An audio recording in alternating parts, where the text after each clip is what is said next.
अब जो next question जो पूछा गया है जिसके बारे में बात करेंगे that is about pancreatic cancer. ठीक है, तो पेनक्रियाटिक कैंसर अपने आप में बहुत ही डेंजरस कैंसर है। क्यों? क्योंकि ये इसका एक तो क्या है, पेनक्रियाज क्या होता है, pancreas is retroperitoneal organ. Retroperitoneal का मतलब क्या होता है कि पेरिटोनियम के पीछे की साइड में होता है। ठीक है, तो इसके जब तक ये मैनिफेस्ट करता है, जब तक परेशानी आना चालू होती है, तब तक क्या डिजीज बहुत आगे प्रोग्रेस कर चुकी होती है। और डिजीज जब आगे प्रोग्रेस कर चुकी होती है तो उसको कंट्रोल करना भी मुश्किल है और डीबल्किंग भी मुश्किल है। तो ऐसे में क्या है कि ये पेशेंट्स बहुत एंशियस होते हैं। ठीक है, तो पेशेंट जो होते हैं पेनक्रियाटिक कैंसर के दे आर वेरी एप्रीहेंसिव और रेस्टलेस।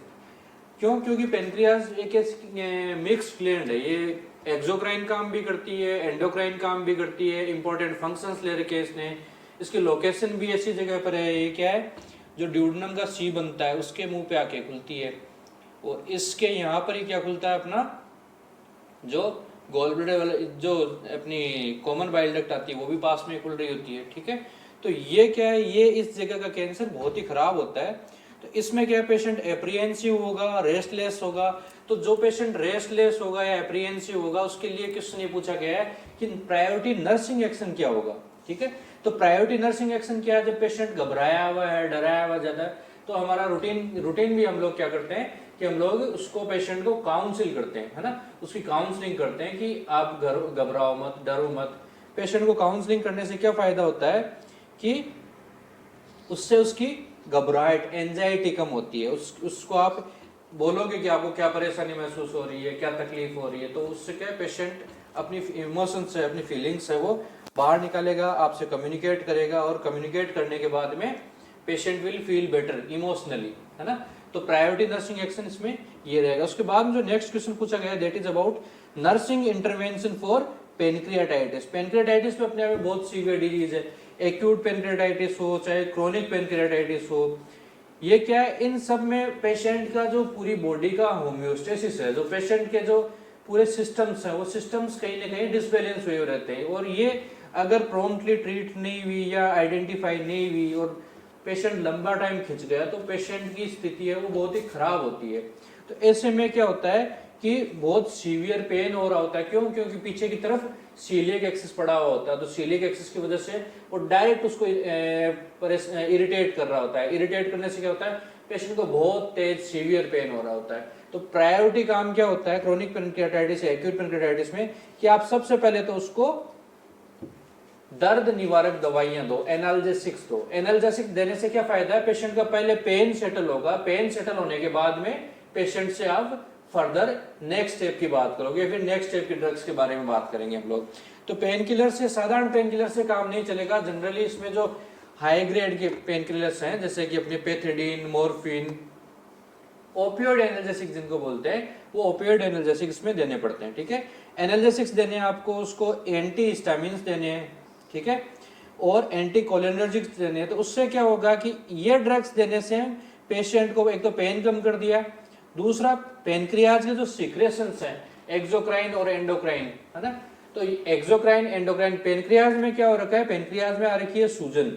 ठीक है, तो पेनक्रियाज में जब सूजन आई हुई होती है उस टाइम पे आप ये चाहते हैं कि पेनक्रियाज को रेस्ट दिया जाए। अब पेनक्रियाज को रेस्ट देने के लिए आप क्या कर सकते हैं, पेनक्रियाज को रेस्ट देने के लिए आप ये दवाइयां दे सकते हैं, एंटी हिस्टामिनिक्स दे सकते हैं, एंटी कोलिनर्जिक्स दे सकते हैं। इससे क्या है कि पेनक्रियाज को काम नहीं करना पड़ेगा। पेशेंट को पहले तो ये बोलते थे कि एनबीएम रखना है, बट रिसेंट जो कॉन्सेप्ट्स हैं उसमें एनबीएम का चेंज कर दिया गया है कि एनबीएम नहीं रखना है, आपको उसकी डाइट है वो चेंज करनी है ना। तो अगर मान लो कोई पुराना एग्जामिनर हुआ तो वो क्या चाहेगा, वो चाहेगा कि आप उसमें एनबीएम मार्क करो। और अभी अगर मान लो कोई रिसेंट एग्जामिनर होगा तो वो ये चाहेगा कि उसमें आप पेशेंट को जो एंट्रल फीडिंग है, पर ओरल फीडिंग है, वो थोड़ी थोड़ी करके स्टार्ट रखो। तो ये एग्जामिनर टू एग्जामिनर वेरी करेगा, बट मकसद ये होता है पेशेंट को एनबीएम करने का, ये दवाइयां देने का कि पेनक्रियाज रेस्ट करे। रेस्ट करेगा तो पेनक्रियाज की स्वेलिंग है वो धीरे धीरे करके सबसाइड हो जाएगी, और सबसाइड होने के बाद में क्या होगा, पेनक्रियाज वापस नॉर्मल की तरफ आ जाएगा या फिर एक्यूट से क्रोनिक में चला जाएगा। ठीक है, उससे क्या होगा, जीआईटी की एक्टिविटी कम होगी और सिक्रेशंस ऑफ पेनक्रियाज है वो कम होंगे। तो पेनक्रियाज को एक टाइप से क्या करवाना है, आपको रेस्ट करवाना है। ठीक है, रेस्ट ऑफ पेनक्रियाज। उसके बाद में आपको क्या सिखाना है, उसको रिलैक्सेशन टेक्निक्स सिखानी है। रिलैक्सेशन टेक्निक्स का मतलब क्या है कि पेशेंट जितने ज्यादा डरे हुए होते हो, जितने ज्यादा घबराए हुए होते हो, उतनी आपकी बॉडी को एक्स्ट्रा काम करना पड़ता है। एक्स्ट्रा काम करने से मतलब क्या है, आपकी जो बेसिक मेटाबॉलिक रेट बीएमआर बोलते हैं ना, बीएमआर ज्यादा है। ये बीएमआर को सिंपल वर्ड्स में समझने के लिए आप क्या कर सकते हैं, आप देखते होंगे कुछ एक लोग हैं वो बोलते हैं कि मैं थोड़ा सा खाना खाता हूं और मेरा वजन बढ़ जाता है, और कुछ लोग हैं वो खाते रहते हैं दिन भर और उनके वजन में कोई फर्क नहीं पड़ता। तो ये सारा का सारा गेम किसका है, बीएमआर का गेम है। बीएमआर जिसकी बढ़ी हुई होगी तो उसको क्या है कि उसको जो भी वो खाएगा वो पच जाएगा, डाइजेस्ट हो जाएगा और एनर्जी काम में ले ली जाएगी। ये पेशेंट्स एक्टिव होते हैं, हाइपर एक्टिव होते हैं इनफेक्ट। तो इनमें क्या है, बीएमआर है वो बढ़ा हुआ है। बीएमआर बढ़े हुए होने से क्या होगा, पेशेंट का वेट है वो नहीं बढ़ेगा या कम होगा, और उसकी डाइट क्या होगी, डाइट होगी बढ़ी हुई। पेशेंट खूब खा लेता है, कुछ भी खाता है उसको पच जाता है। दूसरे पेशेंट्स क्या होते हैं जिनकी है बीएमआर मान लो कम। अब बीएमआर कम है तो उनमें क्या होगा, कुछ लोग बोलते हैं ना कि मैं थोड़ा सा खाता हूं, मैं बहुत कम खाता हूं, फिर भी मेरा वजन बढ़ता जा रहा है। तो उनमें क्या है, बेसिकली उनकी बीएमआर है वो लो है। बीएमआर लो होने से क्या है, एनर्जी उनमें कंजर्व करने की कैपेसिटी रहती है, एनर्जी उनमें स्टोर्ड रहती है, फिर फैट्स डिपॉजिट होना स्टार्ट हो जाते हैं। ठीक है, तो आपको क्या सिखाना है, पेशेंट को ट्राई टू रिलैक्स, उसको काम डाउन करना है, उसको काउंसिल करना है पेशेंट को। तो रिलैक्सेशन से क्या होगा कि बीएमआर कम होगी और उससे जीआईटी की एक्टिविटी कम होगी और पेनक्रियाज के सीक्रेशंस हैं वो भी कम होंगे। ठीक है, तो इससे क्या क्या फायदे हैं, इससे पेशेंट का पेनक्रियाज है वो क्या करेगा, फिर से रेस्ट करेगा। आपको क्या चेक करना है, उसके बाद में हार्ट रेट चेक करनी है और उसकी रिदम चेक करनी है। इससे क्या फायदा है कि जब पेशेंट ज्यादा पेन की सिचुएशन में होगा या फिर उसकी बीएमआर है वो बढ़ी हुई है, तो ऐसी सिचुएशंस में क्या होता है, पेशेंट्स की हार्ट रेट भी बढ़ी हुई होगी। क्यों, क्योंकि एक पेनक्रियाटाइटिस एक बहुत ही भयानक बीमारी है। अगर एक बार आप पेनक्रियाटाइटिस का पेशेंट देख लोगे, डील कर लोगे, केयर कर लोगे उसकी, तो आप लाइफ टाइम नहीं भूलोगे। क्यों, क्योंकि ये पेशेंट बहुत ही लंबे टाइम तक बहुत ही ज्यादा परेशान, पेशेंट मतलब सुपाइन भी लेट नहीं पाता। क्यों, क्योंकि पेनक्रियाज है वो पेनक्रियाज पीछे सीलिएक प्लेक्सस पे दबाव डाल रही थी। जनरली पेशेंट आगे की तरफ झुक के बैठे होते हैं। इनमें फेफड़ों की कॉम्प्लिकेशंस, निमोनिया वगैरह, फेफड़ों में पानी भरना, ये कॉमनली पाए जाते हैं। ठीक है, तो आपको क्या चेक करना है, आप उसको हार्ट रेट और चेक करनी है। SS4 इनमें क्या है, इलेक्ट्रोलाइट, पेनक्रियाज क्या है, एंडोक्राइन प्लस एक्सोक्राइन, दोनों टाइप की इसमें फंक्शंस हैं। तो इसमें क्या है कि जब पेनक्रियाज में सूजन होगी तब आपके इलेक्ट्रोलाइट्स के भी डिस्बैलेंस ज्यादा होंगे। तो इसमें हाइपोकैलेमिया के लिए और फ्लूइड वॉल्यूम चेंजेस के लिए आपको पेशेंट को कंटिन्यूस मॉनिटर करना होता है। और इनिशियल इंडिकेटर क्या होगा, इनिशियल इंडिकेटर होगा हार्ट रेट और उसकी रिदम। ठीक है, उसके बाद में है नेक्स्ट जो क्वेश्चन पूछा गया है, that is most appropriate therapeutic diet for acute episode of alcoholism induced oesophageal involvement. Oesophageal involvement में क्या होता है कि इसोफेगस क्या है, अपनी फूड पाइप। अब फूड पाइप है, उसमें क्या है कि मान लो वेरिसेस हो गए, उसमें इसोफेजाइटिस हो गया या इसोफेजियल वेरिसेस हो गया, तो उसमें आपको डाइट में क्या क्या चेंजेस करने हैं भाई। जहां पर ये छिल गया, मान लो सिंपल वर्ड्स में बोले, ये छिल गया है या फिर यहाँ की नसें फूली हुई हैं, तो फूली हुई नसें हैं, उस पर आप क्या अगर हार्ड डाइट दोगे तो ये क्या करेंगी, ये इसको इरिटेट करते हुए, रगड़ मारते हुए, उस पर स्क्रैच करते हुए चली जाएगी डाइट। और जैसे स्क्रैच करेगी ये पेशेंट क्या करने लग जाएगा, ब्लीड। और वो ब्लीड को हम क्या बोलते हैं, हिमेटेमेसिस। हिमेटेमेसिस। अब हिमेटेमेसिस की बात कर रहे हैं तो एक हिमोप्टाइसिस और हिमेटेमेसिस, इन दोनों के बारे में थोड़ा सा देख लेते हैं। हिमोप्टाइसिस और हिमेटेमेसिस, देखो पहचानोगे कैसे कि कौन सी मुंह से उल्टी है, कौन सी फेफड़ों से उल्टी है। उल्टी को हम क्या बोलते हैं, उल्टी को बोलते हैं हम लोग लैटिन में लिखते हैं इमेसिस। इसीलिए जो उल्टी रोकने वाली दवाइयां होती है उनको हम क्या बोलते हैं, एंटी इमेटिक ड्रग्स, है ना। इमेसिस से ही एंटी इमेटिक्स बना। तो जहां पर ये इमेसिस वर्ड लगा हुआ है इसका मतलब क्या है, उल्टी होना। ठीक है, तो उल्टी कहां से होती है, पेट से कि फेफड़ों से, पेट से। तो जिसमें टेमेसिस लगा हुआ है दैट इज फ्रॉम स्टोमक।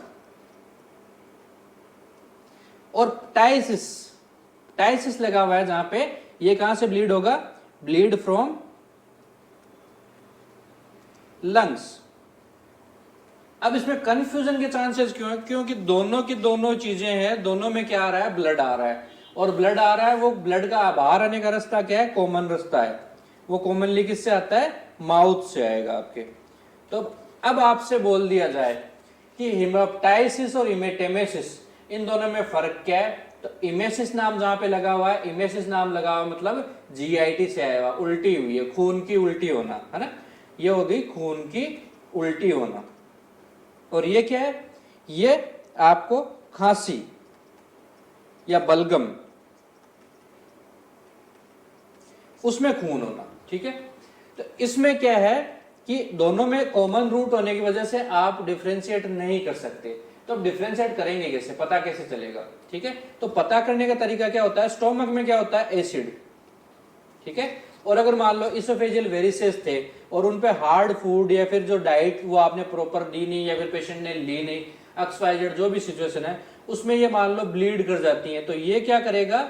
ये स्टोमक के HCl के साथ में मिलेगा, है ना? तो एसिड प्लस ब्लड, तो ब्लड का कलर क्या हो जाएगा? काला या कॉफी, ठीक है? तो कॉफी कलर्ड ब्लड, काला ब्लड, ये किस में मिलेगा आपको? हिमेटेमेसिस में। और इसमें कैसा होगा? इसमें ब्लड कहां से आया? फेफड़ों से। फेफड़ों में कैसा ब्लड होता है? एकदम फ्रेश, चटक लाल ब्लड, तो ब्राइट रेड ब्लड। तो अगर आप देखते हो तो अब आप आइडेंटिफाई कर सकते हो कि जिसमें चटक लाल ब्लड आया, तो चटक लाल ब्लड कहां होता है? फेफड़ों में होता है। और काला ब्लड आया तो इसका मतलब क्या है? इसमें ब्लड में एसिड मिल गया है, तो एसिड मिलने की वजह से इसका कलर क्या हो गया है? काला कलर्ड या कॉफी कलर्ड हो गया है, ठीक है? तो ये पहचानने का तरीका हो गया। इसके बाद में हम बात करते हैं कि इसमें डाइट में क्या क्या देंगे। तो डाइट में आप कैसी डाइट देना चाहेंगे? सॉफ्ट की हार्ड? Obviously soft. तो सॉफ्ट डाइट देने से फायदा क्या है कि वो इरिटेट नहीं करेगी इसोफेगस की वेरिसेस को। वेरिसेस को मतलब क्या हुआ? Dilated tortuous elongated veins are known as varicose vein. तो मतलब लंबी घुमावदार वेन्स जो मतलब नॉर्मल अपना शेप खो चुकी है, these are known as varicose vein. तो इसोफेगस वाली वेरिकोस वेन को हम क्या बोलते हैं? Oesophageal varices. तो उसमें क्या है? सॉफ्ट डाइट आपको देनी है। कारण आप समझ गए। दूसरा आपको क्या देना है? दूसरा आपको देना है हाई प्रोटीन डाइट। अब ये पेशेंट्स है, इन पेशेंट्स में क्या है कि पेशेंट एक तो एल्कोहलिक है, तो एल्कोहलिक मतलब सीवियर एल्कोहलिक होगा, तभी इस टाइप की कॉम्प्लिकेशंस आएंगी। तो वो जाहिर सी बात है कि वो अपनी डाइट का ध्यान नहीं रखता। और दूसरा अल्कोहल, बिंज अल्कोहल की वजह से उसका जो न्यूट्रिशन स्टेटस है वो कहीं ना कहीं माल न्यूट्रिशन में चला जाता है। तो माल न्यूट्रिशन में चला जाता है तो उस पेशेंट में आप कौन सी डाइट दोगे? High protein diet. प्रोटीन क्या करता है? प्रोटीन सेल्स का साइटोस्केलेटल, सेल्स का जो ढांचा बनता है ना, वो ढांचा बनाने में हेल्प करता है प्रोटीन। तो प्रोटीन डाइट आपको ज्यादा देनी है। तो उससे क्या होगा? पेशेंट का माल न्यूट्रिशन है वो होगा नहीं, या फिर हो चुका है तो वो इंप्रूव करेगा, वो ठीक हो जाएगा, ठीक है? उसके बाद में उसके अलावा क्या दोगे? इंस्टेंट एनर्जी के लिए हाई कार्बोहाइड्रेट डाइट, ठीक है? तो हाई कार्बोहाइड्रेट डाइट से क्या होगा? उस पेशेंट को एनर्जी मिलेगी, इंस्टेंट एनर्जी मिलेगी, ठीक है? उसके अलावा आपको नेक्स्ट क्वेश्चन जो पूछा गया है दैट इज अबाउट विटामिन का रोल, कि अगर मान लो पेशेंट है एल्कोहलिक है, सीवियर एल्कोहलिक है, तो उसमें आप कौन कौन से विटामिन देना चाहोगे? तो नंबर 1 B1 का दूसरा नाम क्या होता है? That is thiamine. ये आपको दोनों चीजें याद रखनी है, B1 और B1 को हम थायामीन बोलते हैं। कहीं थायामीन लिख देते हैं, कहीं B1 लिख देते हैं, दोनों क्या है? वन एंड द सेम है। दूसरा क्या है? नियासिन। नियासिन इज B3, ठीक है? तो B3 क्या है? नियासिन। तो B1 और B3 मतलब B कॉम्प्लेक्स दे सकते हैं हम लोग। कॉम्प्लेक्स का मतलब बहुत सारे B1 2 3 4 5 सारे के सारे बी जो विटामिन बी है उसका कॉम्प्लेक्स दे दिया हमने, ठीक है? तो उससे क्या फायदा होगा? B1 और B3 की helps to convert glucose for energy and therefore influence nerve activity, ठीक है? तो B1 और B3 या फिर बी कॉम्प्लेक्स किन किन कंडीशंस में लेना चाहिए? एक तो एल्कोहलिक पेशेंट है ना? तो एल्कोहल की वजह से उसको आगे चल के कहीं ना कहीं क्या होगा? उसको नसों में सूनापन आएगा, न्यूरोपैथी होगी। तो न्यूरोपैथी प्रिवेंट करने के लिए हमें क्या देना चाहिए? हमें देना चाहिए B1 एंड B3। इसीलिए साधारणतः हम लोग क्या दवाई देते हैं इसमें? न्यूरोबियोन फोर्ट के नाम से आती है, न्यूरोबियोन बायोन फोर्ड, इसमें क्या है बी कॉम्प्लेक्स, ठीक है। इसके कंटेंट्स में क्या है बी कॉम्प्लेक्स, B1 B3 है ना। तो इससे क्या होगा, इससे पेशेंट को न्यूरोपैथी नहीं होगा, नसों का दर्द, न्यूरोपैथी नहीं होगा। उसके बाद जो नेक्स्ट क्वेश्चन पूछा गया है that is about the liver. Liver क्या डिटॉक्सिफाई करता है, तो लीवर एल्कोहल को डिटॉक्सिफाई करता है। एल्कोहल का एब्जॉर्प्शन कहाँ हो जाता है, मोस्टली स्टोमक में हो जाता है, उससे आगे नहीं जाता है ना। तो liver detoxifies alcohol and most often damaged in chronic alcoholism, ठीक है। साधारण भाषा में भी हम लोग बात करते हैं, जब भी बात करते हैं तो कि ज्यादा पीने से क्या हो जाएगा, लीवर खराब हो जाएगा। तो सिंपल वर्ड्स में कैसे याद रख सकते हो कि ये इससे डिटॉक्सिफिकेशन का काम करता है, डिटॉक्सिफिकेशन का काम करता है। तो इसलिए अगर बिंज एल्कोहलिक या फिर बिंज पेशेंट एल्कोहलिक है या पेशेंट ज्यादा अल्कोहल पीता है तो उसको कौन सा ऑर्गन डैमेज होगा, उसका लीवर डैमेज हो जाएगा। क्रोनिक एल्कोहलिज्म, उससे क्या हो जाएगा लीवर सिरोसिस, ठीक है। उसमें क्या करते हैं, a high calorie diet minimise tissue breakdown and promotes healing. इसमें आपको लीवर के जो डिजीज वाले पेशेंट्स होते हैं उसमें आपको ग्लूकोज भी ज्यादा देना होता है। क्यों, क्योंकि ग्लूकोज से क्या होगा, glucose is act as a protective, protection का काम करेगा, ये इसकी सुरक्षा का काम करेगा। अगर मान लो पेशेंट आप कहीं ओपीडी अटेंड कर रहे हो, पेशेंट आ जाता है एल्कोहलिक अनकॉन्शियस होने वाला है, तो अगर आपको कुछ देना हो उसको, तो उसको क्या दे सकते हो आप, ग्लूकोज या डेक्स्ट्रोज दे सकते हो। उससे क्या होगा, उससे लीवर डैमेज नहीं होगा पूरा। उसके बाद में नेक्स्ट क्वेश्चन पूछा गया that is about steam lobster. ये झींगा मछली के बारे में क्वेश्चन पूछा गया कि उसको उबालने के बाद में mostly remain contaminated with hepatitis A virus, ठीक है। क्योंकि जिस पे ये कुक करी जाती है वो इस माइक्रो ऑर्गेनिज्म को किल नहीं कर पाता। थोड़ी सी हम बात कर लेते हैं हेपेटाइटिस के बारे में। पहले तो नाम में देखते हैं कि व्हाट इज हेपेटाइटिस। तो अब बार बार हम एक ही बात करते हैं, जहां पर भी आइटिस लग गया मतलब क्या हो गया, इन्फ्लामेशन। इन्फ्लामेशन आते हैं 5 चीजें, डॉलर, पेन, रूबर, रेडनेस, केलर मतलब टेम्परेचर, ट्यूमर मतलब गठान और लॉस ऑफ फंक्शंस। तो सूजन कहां पे आई, हिपेट में आई। हिपेट मतलब क्या हो गया, लीवर। अब लीवर का इंफेक्शन है, उसको हम लोगों ने डिवाइड कर रखा है ना। डिवाइड कैसे कर रखा है कि उसको हमने कर रखा है ए बी सी डी और ई, ठीक है।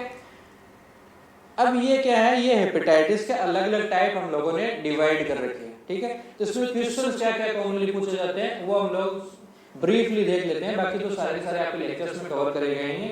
हेपेटाइटिस ए और ई ये दोनों क्या है, फीको ओरल रूट से ट्रांसमिट होते हैं। फीको ओरल, फीको ओरल का मतलब क्या हुआ कि ये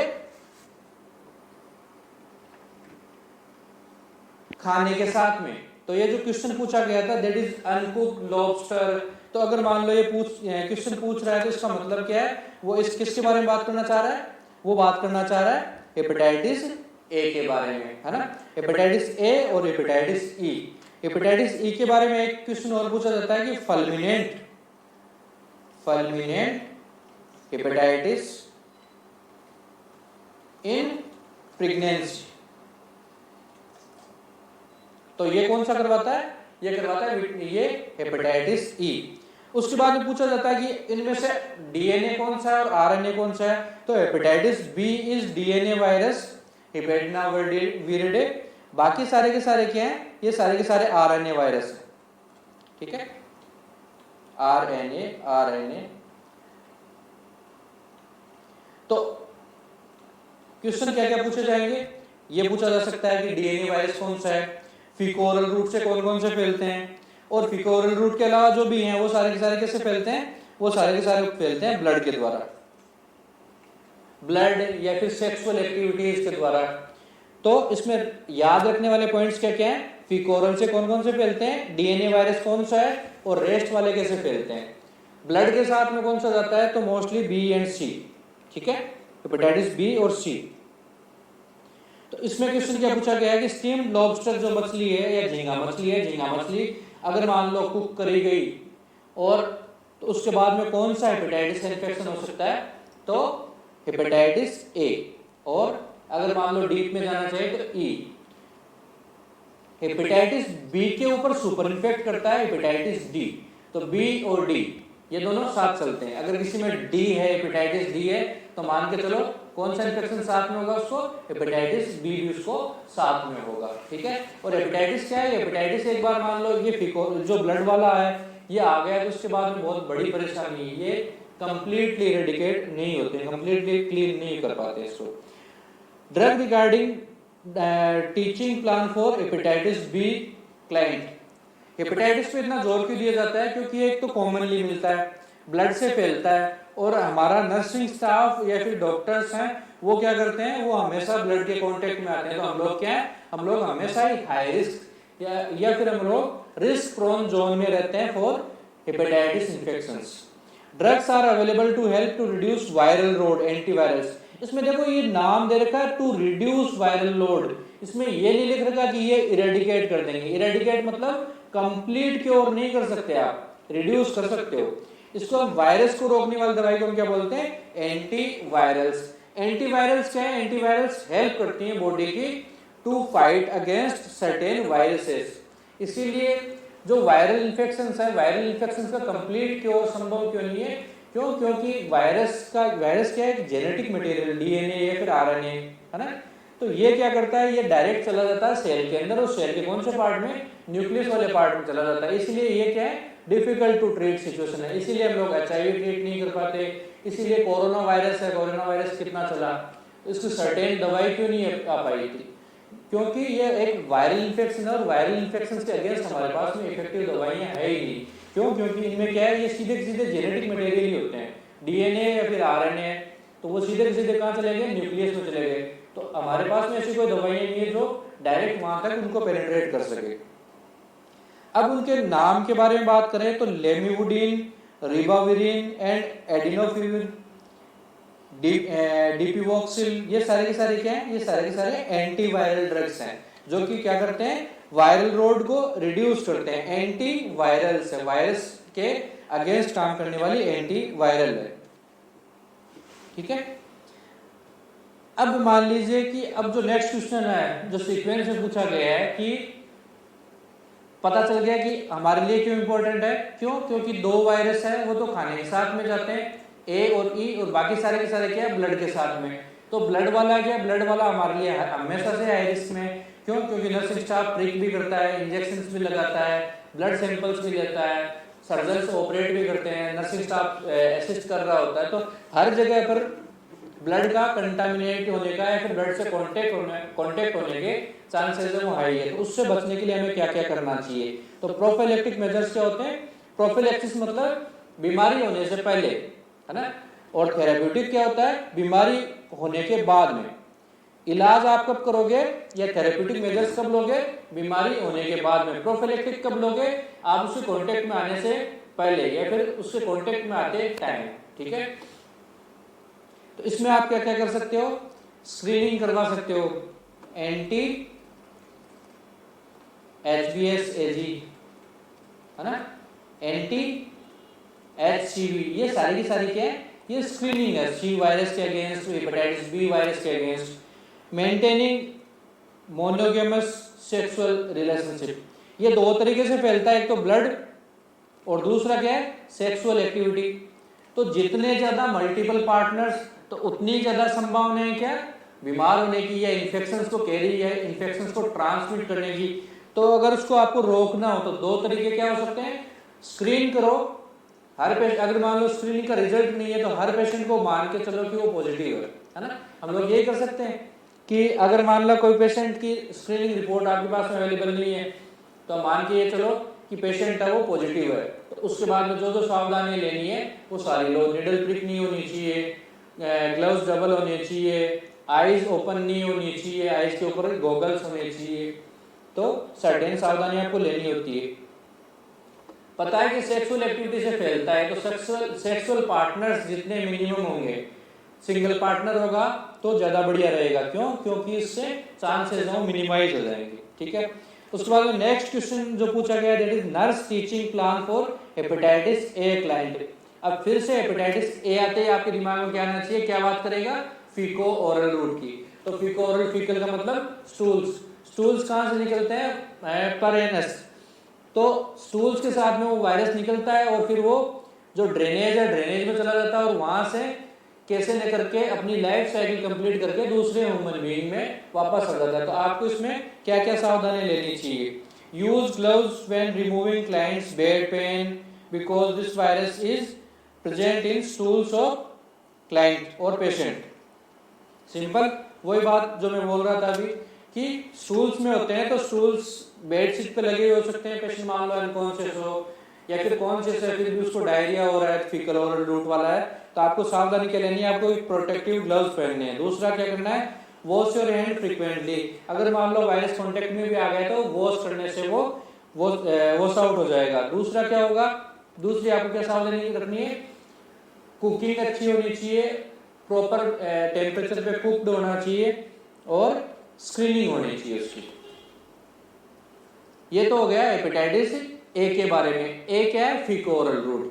अब दूसरा जो खतरनाक वायरस आता है that is hepatitis C virus. अब हेपेटाइटिस सी वायरस कैसे फैलता है, ए और ई तो फैल गए फीको ओरल से,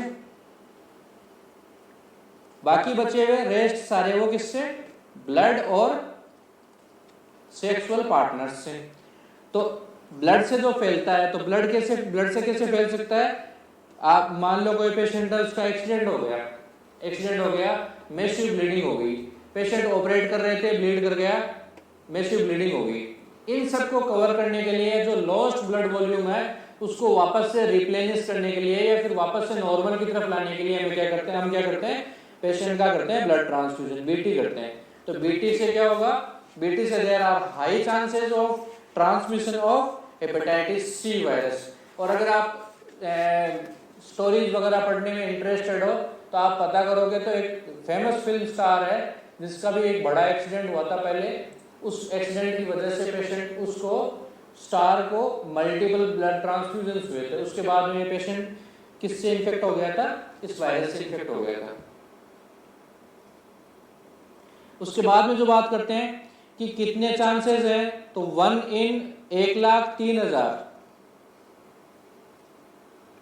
चांसेस बहुत कम है but still there are chances. और ये चांसेस की बात क्या है, ये चांस की बात है, चांस की बात है। तो हम किसी को भी ये नहीं बोल सकते कि भाई 1,03,000 ट्रांसफ्यूजन करेंगे तभी ये होगा। मेडिकल साइंस में सबसे बड़ी समस्या क्या है कि मेडिकल साइंस मैथ्स को नहीं मानती। उसमें क्या है, चांस की बात है। कंटिन्यूअस 3 ट्रांसफ्यूजन करे, तीनों में पॉजिटिव, और 5 लाख ट्रांसफ्यूजन कर लिए और एक भी पॉजिटिव नहीं या एक भी ट्रांसमिशन नहीं। तो ये सब के सब इसलिए हम लोग क्या करते हैं, हम लोग मान के चलते हैं कि सब में चांसेस है तो सब में प्रिकॉशंस लेनी है। तो सब में क्या करवाना है, पेशेंट का बीटी होने से पहले वो लैब से स्क्रीन हुआ होना चाहिए। ठीक है, इंक्यूबेशन पीरियड कितना होता है इसका, 5 to 10 वीक्स। उसके बाद में नेक्स्ट क्वेश्चन जो पूछा गया है that is about diet instructions for hepatitis virus. सूजन कहाँ की है, लीवर की। लीवर क्या करता है, अपना बाइल बनाता है और डिटॉक्सिफिकेशन का काम करता है, इम्यूनिटी का काम करता है। तो लीवर, अगर मान लो लीवर में सूजन है तो बहुत सारे ऑर्गन्स इफेक्ट होंगे, इनफैक्ट पूरी बॉडी इफेक्ट होगी। कारण क्योंकि डिटॉक्सिफिकेशन प्रॉपर नहीं हो पाएगा, और डिटॉक्सिफिकेशन प्रॉपर नहीं हुआ तो टॉक्सिन सब बॉडी में जमा होना चालू हो जाएंगे, और टॉक्सिन बॉडी में जमा होना चालू हो जाएंगे तो टॉक्सिन क्या करेंगे, उनके साइड इफेक्ट्स आएंगे। ठीक है, तो इन पेशेंट्स को आपको क्या क्या डाइट देनी चाहिए, तो salad, slice chicken sandwich, gelatin dessert, ये सारे आपके फॉरेन ऑथर्स की बुक में लिखे हुए हैं, है ना। तो इसमें क्या है, आपको salad, chicken sandwich, veg non veg India में बहुत कंसर्न रहता है, प्लस माइनस है, जिलेटिन डाइट्स दे सकते हो आप। The diet should be high in carbohydrate with moderate to high protein and low fat content. Simple शुद्ध भाषा में याद रखने वाली चीज क्या है, कार्बोहाइड्रेट्स ज्यादा, प्रोटीन्स ज्यादा और फैट्स कम। सिंपल। कार्बोहाइड्रेट क्या करेगा, इंस्टेंट एनर्जी देगा। प्रोटीन क्या है, माल नरिशमेंट ठीक करेगा, और फैट्स है वो आपको लो कंटेंट में रखनी है, बंद नहीं करनी है। इंडिया में क्या होता है कि इंडिया में कॉन्सेप्ट चलते हैं कि आपको क्या करना है कि आपको मोटे हो गए हो या फिर आपको डाइट कंट्रोल करनी है, फैट्स बिल्कुल बंद कर दो। बिल्कुल बंद नहीं करनी होती, उससे क्या होगा, उससे कॉन्स्टिपेशन होगा, उससे अदर सर्टेन प्रॉब्लम्स आएंगी। तो आपको कम करनी है, बंद नहीं करनी। फिर से जो क्वेश्चन पूछा गया that is about hepatitis A virus, और हेपेटाइटिस ए वायरस कैसे फैलता है, तो एनल ओरल या फीकोरल। ठीक है, टर्म प्रॉपर टर्म की बात करें तो फीकोरल होगी, और इसमें क्या दे रखा है, इसमें एनल ओरल भी दे रखा है। बच कैसे सकते हो, तो फीकोरल का मतलब क्या है, फीसिस के साथ में, स्टूल्स के साथ में जाएगा। तो एक तो प्रॉपर हैंड वॉशिंग होनी चाहिए, और पर्टिकुलरली किसके बाद में, टॉयलेटिंग के बाद में नर्सिंग स्टाफ है तो उसको क्या करना है, वाइल चेंजिंग बेड शीट्स और while changing clothes of the patient उसको ग्लव्स पहन के रखने होते हैं। दूसरा क्वेश्चन पूछा गया that is about hepatitis C virus. तो कैसे फैलता है, दो को छोड़ के बाकी सारे के सारे ब्लड और सेक्सुअल कॉन्टेक्ट से फैलते हैं। तो ब्लड बाउंड पैथोजन है that can be transmitted via contaminated tattoo needles. अब ये क्वेश्चन में ये पार्ट है, ये थोड़ा ट्रिकी कर दिया उसने। टैटू नीडल्स, टैटू नीडल्स क्या होते हैं, अभी जो रिसेंट ट्रेंड में है कि जगह जगह पर कोई कुछ छपवा लेता है, स्किन टैटूइंग करवा लेते हैं, ये एक टाइप की क्या है, कॉन्टैक्ट डर्मेटाइटिस है। डर्मेटाइटिस और आइटिस लगते हैं, मैं बताया कि आइटिस लगते हैं मतलब इन्फ्लामेशन हो गया। तो किसका इन्फ्लामेशन हो गया, स्किन का इन्फ्लामेशन हो गया। वो किसने करवाया, आप जानबूझ के करवाते हो, पैसे देके, है ना। तो इसमें क्या होता है कि छोटी छोटी निडल्स होती हैं, उनकी सहायता से वो सबडर्मल आपके वो कलर्स हैं वो पुश कर रहे होते हैं। तो उससे क्या होगा कि उससे कॉन्टैक्ट डर्मेटाइटिस होगा। और ये निडल्स हैं वो मल्टीपल पेशेंट्स में यूज करी जाती हैं, और मल्टीपल पेशेंट्स में जैसे यूज करी जाती हैं तो इससे क्या है, इससे ब्लड बोर्न इन्फेक्शंस जो भी होंगे उनके फैलने का खतरा रहेगा। तो उनके फैलने का खतरा रहेगा, तो कौन से वायरस का खतरा ज्यादा है, हेपेटाइटिस सी का खतरा ज्यादा है। उसके बाद में that next question comes is about most frequently ordered anti diarrhoeal drug for severe diarrhoea is loperamide. अब लोपेरामाइड का बेसिक फंक्शन क्या है कि लोपेरामाइड क्या करती है, आंतों में क्या होते हैं, आंतों के होते हैं फाइन मूवमेंट्स। आंतों में ये मान लीजिए ये आंत है, तो इसमें क्या होते हैं, खाना आपने मुंह से खाया और वो निकलना किधर से है, आंत के द्वारा, लास्ट में एनस के द्वारा बाहर निकलना है। तो ये सारा का सारा क्या है, एक तरफा ये मूवमेंट्स चलते रहने चाहिए। तो ये फाइन मूवमेंट्स होते हैं। इन फाइन इंटेस्टिनल मूवमेंट्स को हम क्या बोलते हैं, पेरिस्टेल्सिस। कभी आपको ऑपरेशन देखने का मौका मिले तो जैसे लेप्रोस्कोप आप अंदर डालते हो, लेप्रोस्कोप डालते हैं उसमें क्या आंतों में फाइन फाइन मूवमेंट्स आपको दिखते हैं। तो इन फाइन मूवमेंट्स को हम क्या बोलते हैं, पेरिस्टेल्सिस। तो पेरिस्टेल्सिस क्या है, fine movements of the intestine है। तो लोपेरामाइड क्या करती है, इन मूवमेंट्स को क्या कर देती है, बंद कर देती है। तो गट की मोटिलिटी है उसको क्या कर देगी, कम कर देगी। डायरिया में क्या है, गट की मोटिलिटी वो बढ़ी हुई है। अब गट की मोटिलिटी बढ़ी हुई है तो उसमें आप गट की मोटिलिटी कम कर सकते हो, किसमें, किसके द्वारा, लोपेरामाइड के द्वारा। अब ये क्वेश्चन पूछा गया था। अब जाहिर सी बात है कि सबसे कॉमनली बता दिया कि लोपेरामाइड यूज करते हैं, तो आप यूज करेंगे, करनी चाहिए। कुछ बोलेंगे करेंगे, कुछ बोलेंगे नहीं करेंगे। तो इसका कॉन्सेप्ट समझ लेते हैं कि कब करनी चाहिए, कब नहीं करनी चाहिए। तो जब बीमारी क्या है कि आंतों के मूवमेंट से रिलेटेड हो, यहां पर कोई पैथोलॉजी नहीं है, आंतों में कोई सूजन नहीं है, आंतों में कोई पॉजिटिव एजेंट नहीं है, ऐसे में अगर आप लोपेरामाइड देते हो तब तो ठीक है। बट अगर मान लो आंतों में क्या है, आंतों में इन्फेक्शन हुआ और यहां पर कोई कंटामिनेटेड कॉलोनीज बन गई, मान लीजिए। आंत क्या है, आंत हमेशा गंदी जगह, मतलब फूड पार्टिकल्स का वेस्ट यहाँ पे जमा हुआ रहता है। और वेस्ट के अलावा क्या है, यहाँ पर नॉर्मल फ्लोरा भी रहते हैं, नॉर्मल बैक्टीरिया वायरस है वो यहाँ पे रहते हैं। तो अब क्या है कि अगर मान लो इसमें कोई कॉलोनाइजेशन हो गया, बैक्टीरिया वायरस का लोड बढ़ गया वहां पे, तो ऐसे में बॉडी क्या करती है, इनको मूवमेंट्स द्वारा बाहर कर देती है कि इनको बाहर निकाल दो। ताकि आंत का अंदर का वापस का जो एनवायरनमेंट है उसको ठीक करा जा सके। ऐसी स्थिति में जब आप डायरिया हो रहा है, ऐसे में अगर आप डायरिया दे देते हो तब ये क्या है कि ये रुक गया, और रुकते क्या है कि रुकते बैक्टीरिया को टाइम भी मिल गया और ग्रो वैसे ही कर रहा था। तो ऐसे में क्या होगा, मरीज को होगा हार्म ज्यादा होगा, फायदा नहीं। तो आइडियली इंटेस्टिनल मूवमेंट्स, अगर सिर्फ मूवमेंट्स ज्यादा है तब लोपेरामाइड देने का फायदा है। आंतों में अगर सूजन है या फिर कोई इन्फेक्शन है तब इसको नहीं यूज करना चाहिए। ठीक है, सिंपली। तो आपके क्वेश्चन में पूछा गया था मोस्ट फ्रीक्वेंटली ऑर्डर्ड एंटीडायरियल कौन सी है, लोपेरामाइड। पर यूज करोगे, करेंगे बट सावधानी के साथ में। कौन से केसेस में, जिनमें आंतों में इन्फेक्शन नहीं है, सिर्फ आंतों के मूवमेंट्स बढ़े हुए हैं, उनमें आप यूज कर सकते हो। This drug inhibits peristalsis and prolongs transit time by effect on the nerve.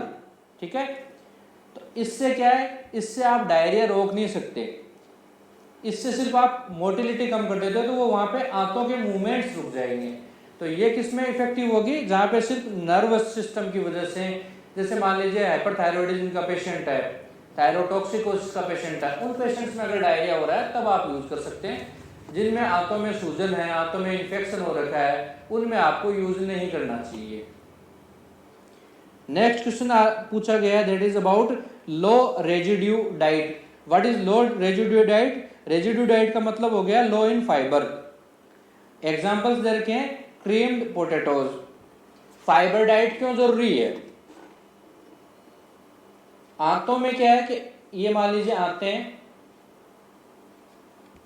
आंतों में फाइबर डाइट होती है, तो उससे क्या, फाइबर क्या करते हैं, फाइबर हमेशा खींचते हैं पानी को, और पानी को खींचने से क्या हो जाएगा, ये बल्क बना देंगे, और बल्क बनाएंगे तो इस बल्क के ऊपर क्या है, आंतों के मूवमेंट है वो इफेक्टिवली काम करेंगे। तो ये क्या है, ये स्टूल्स हैं वो आराम से बल्क फॉर्मिंग ये हो जाएंगे, ये बल्क फॉर्म करेंगे और उससे क्या होगा, स्टूल्स हैं वो आराम से पास कर देंगे। एग्जाम्पल जो इंडिया में क्लासिकल चलता है, दैट इज अबाउट इसबगोल भूसी, है ना। इसबगोल जो लेते हैं ना, इसबगोल फॉर प्रिवेंशन ऑफ कॉन्स्टिपेशन, वो इसका क्लासिकल एग्जांपल है। उसमें क्या है, फाइबर्स ज्यादा है, फाइबर्स क्या करेंगे, आसपास का पानी खींचेंगे, उससे उनका बल्क बनेगा, और बल्क बनेगा तो आंतों के मूवमेंट के द्वारा उनको आराम से बाहर निकाल दिया जाएगा। अब लो फाइबर डाइट रहेगी तो उससे क्या होगा, उससे कॉन्स्टिपेशन होगा। क्यों? क्योंकि वो बल्क फॉर्म होगा ही नहीं। हाई रेजिड्यू डाइट में क्या होगा, उसमें बल्क बनेगा। एग्जांपल्स क्या है, इसीलिए बोलते हैं ना, कोई कॉन्स्टिपेशन का पेशेंट होता है, उसमें हरी सब्जियां खाए, पानी ज्यादा पिए, तो पानी से क्या होगा, एडिक्वेट फ्लूइड रहेंगे। हरी सब्जियां खाने से या हाई फाइबर डाइट से क्या होगा, वहां पे पानी भी है, फाइबर भी है, तो स्टूल्स का बल्क बनेगा, और बल्क बनेगा तो वो इजीली पास कर दिया जाता है। ठीक है, एग्जांपल्स देखें तो ये सलाद के बारे में बात कर रहे हैं, स्वीट पोटैटोज के बारे में बात कर रहे हैं, और ये गोभी टाइप ब्रोकोली आता है, ब्रोकोली के बारे में बात कर रहे हैं। तो जिन सब्जियों में फाइबर्स ज्यादा हैं तो उनसे क्या होगा, कॉन्स्टिपेशन नहीं होगा।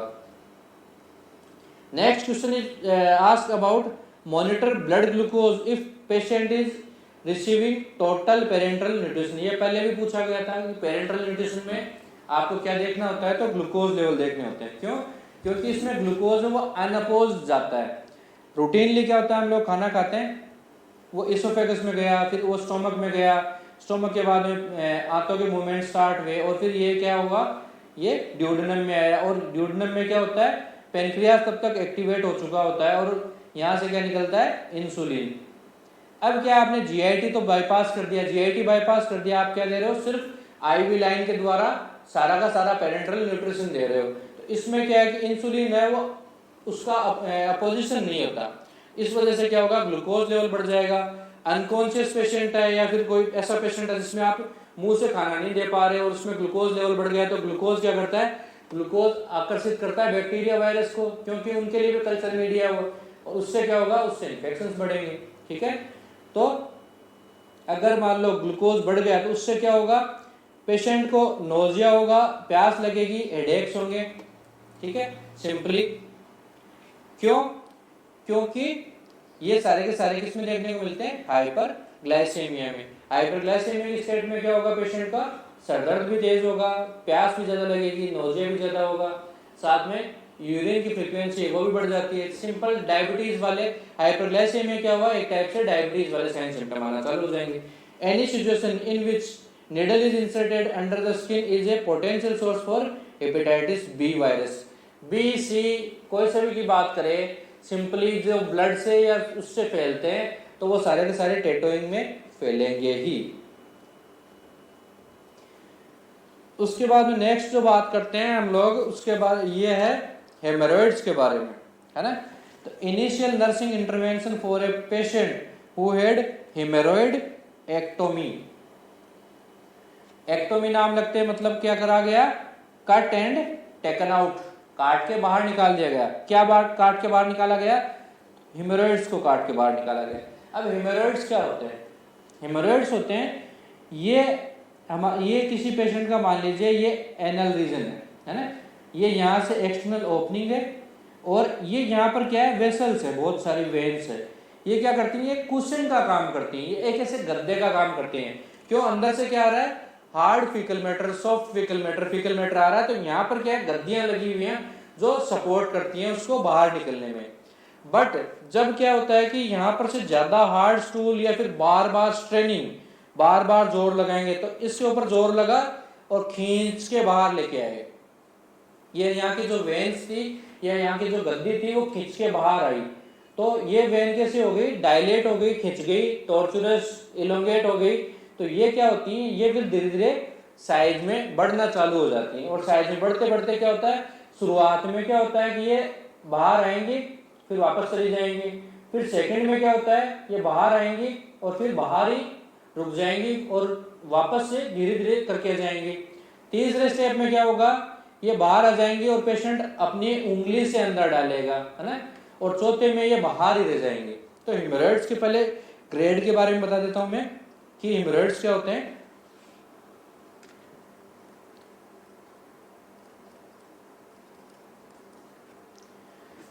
हेमोरॉइड्स के ग्रेड के बारे में बात करें तो इसको हम बात करते हैं 1, 2, 3 और 4। पेशेंट की कंप्लेंट्स क्या रहेंगी कि कुछ एनस रीजन से लेटरिन के रास्ते कुछ बाहर आता है और वो वापस अंदर चला जाता है, तो वो स्पॉन्टेनियस अंदर चला जाता है, तो वो क्या हो गया, स्पॉन्टेनियसली रिड्यूस। तो ये हो गया ग्रेड 1, आया और अपने आप अंदर चला गया। ग्रेड 4 में क्या होगा, आता है बाहर और कैन नॉट बी रिड्यूस्ड, मतलब जो मास फूल के बाहर आया है, मस्से भी बोलते हैं इनको, मस्सा फूल के बाहर आया, वो वापस से आप हाथ लगा के या हाथ से पुश करके भी अंदर नहीं डाल सकते।